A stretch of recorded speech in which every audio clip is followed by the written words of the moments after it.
Hey guys, it's ESG, and I'd like to share with you my experiences of early retirement after 3 months. It has been quite the psychological conundrum for me. I am kind of lean fire at this stage because basically the economy's going down the tubes, but that's okay. So I still have part-time jobs. They're jobs that I like to do. They're jobs that I want to do. So it's not a big deal. And I'm not taking money out of my retirement. But let's just talk about, what it's like to retire early after 3 months. Well, the first thing that I didn't know would happen was I am busy all the time. And if I was just kind of like sitting around watching TV, overeating, or just hanging out, I don't feel like I'd be living my best life. I didn't do this at any time in the past 10 years. Certainly did that when I was in college, but now that I'm retired, I kind of make sure that I have something to do every day. If it's not making YouTube videos, it's playing video games or exercising or cleaning up the house, doing housework, managing finances, helping people out, volunteering my time. But I make sure that I'm doing something all the time. And I haven't really felt depressed, I think, because I'm busy all the time.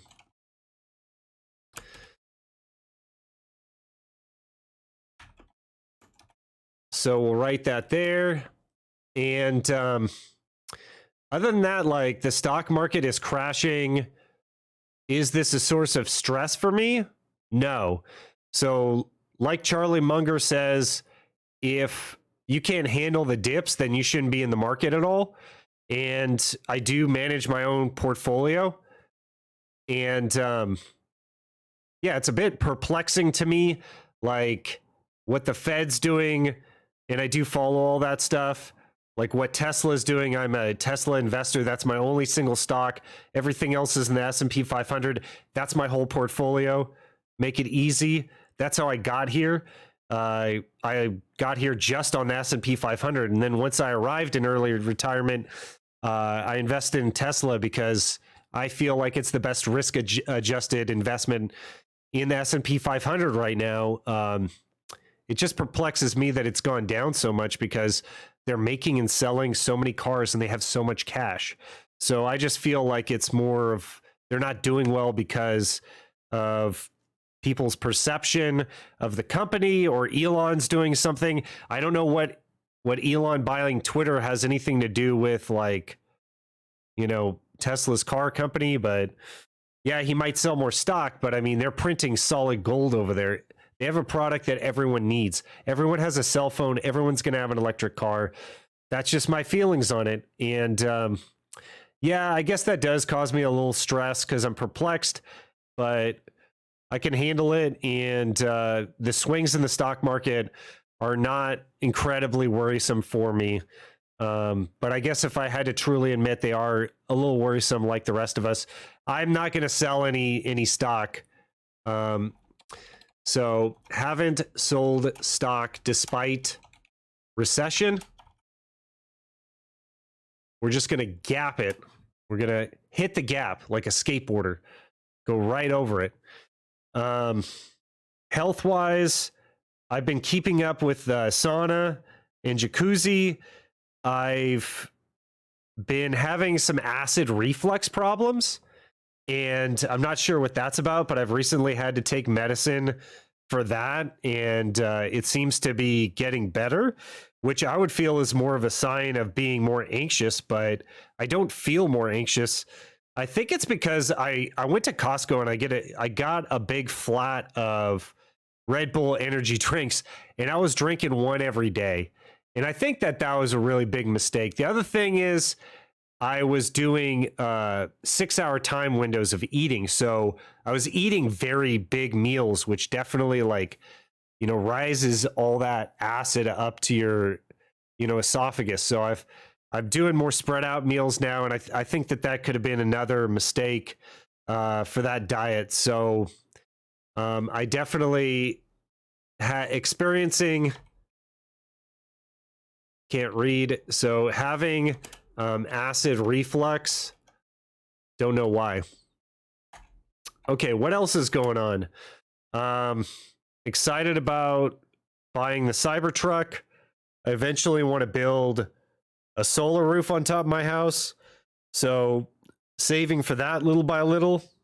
Haven't changed out any of my cars, still driving the Model 3 and the Nissan Leaf. I went to Vegas. What else did I do this summer? We went to Vegas. We went camping. I surfed quite a bit.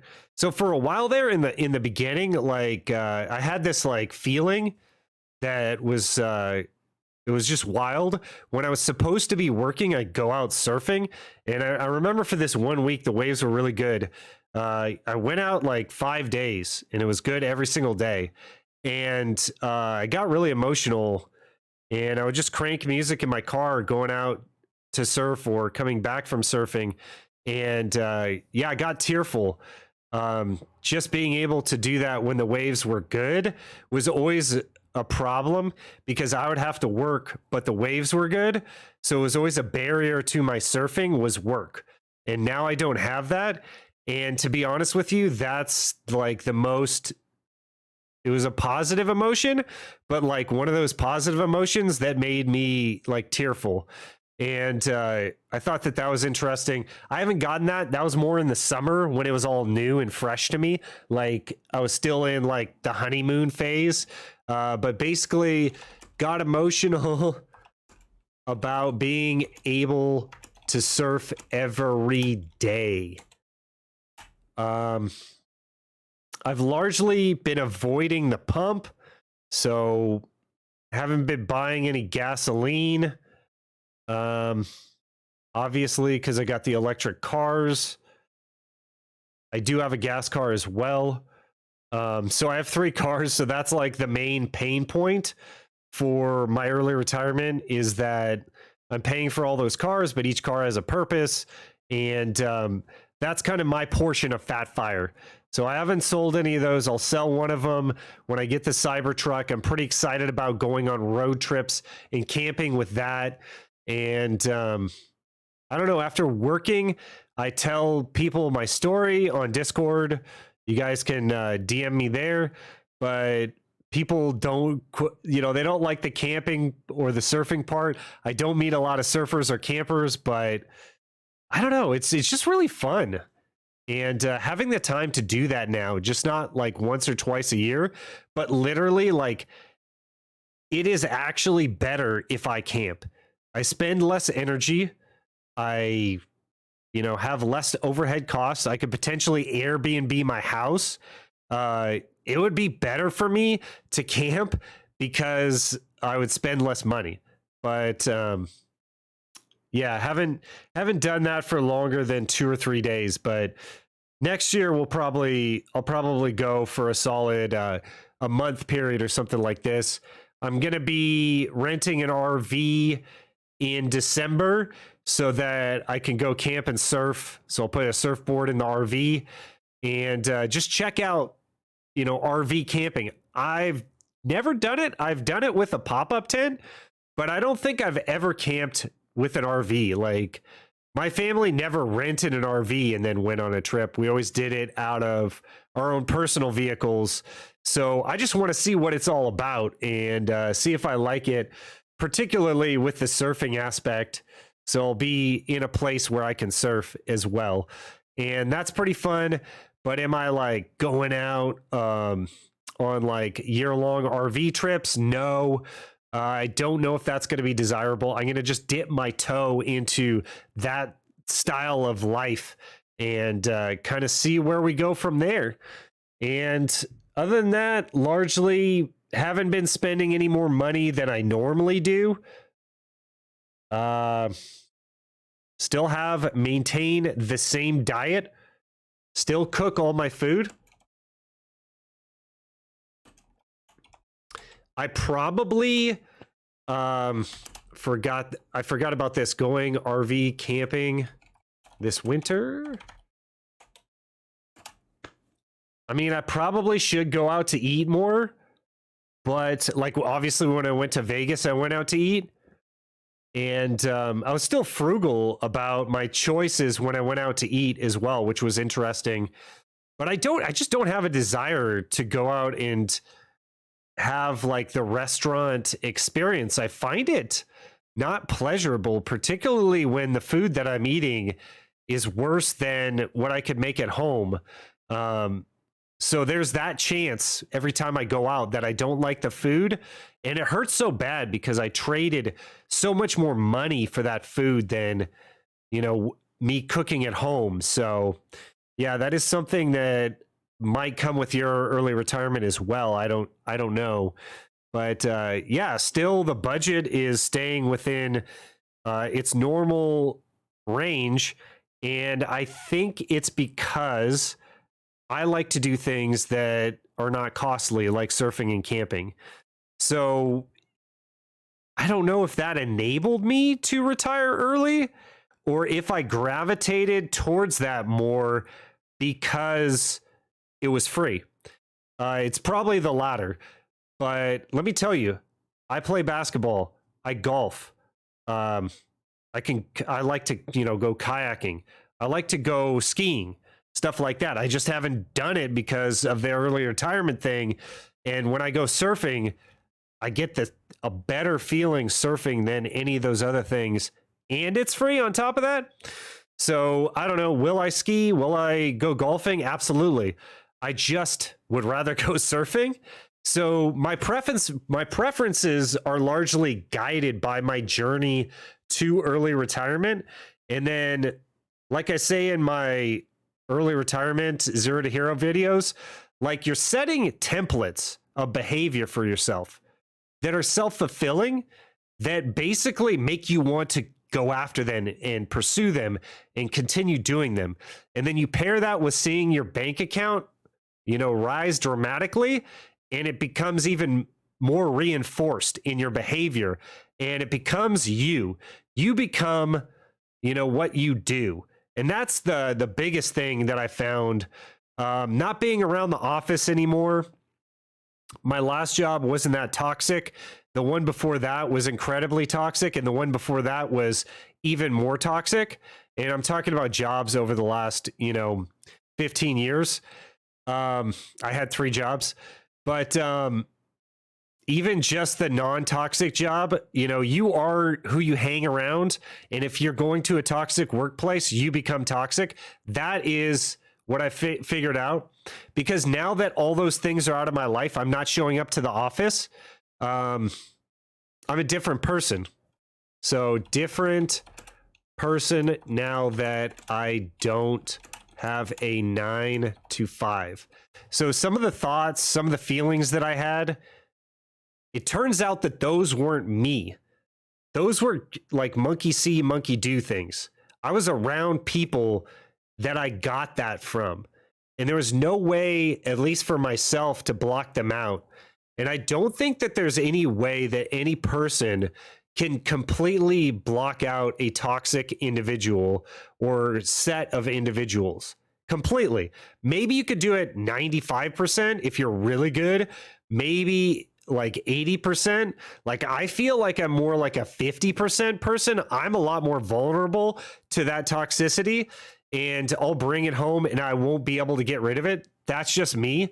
So I think that was another thing that I realized about myself, that I need to early retire so that I can, just do side work or side jobs that is more compatible with my personality and my lifestyle. I have a feeling that a lot of you are probably the same way because you're watching this channel. But that was a huge takeaway. You are the people that you hang out with. And that cannot be understated. And when you're retired, you can hang out with whoever you want.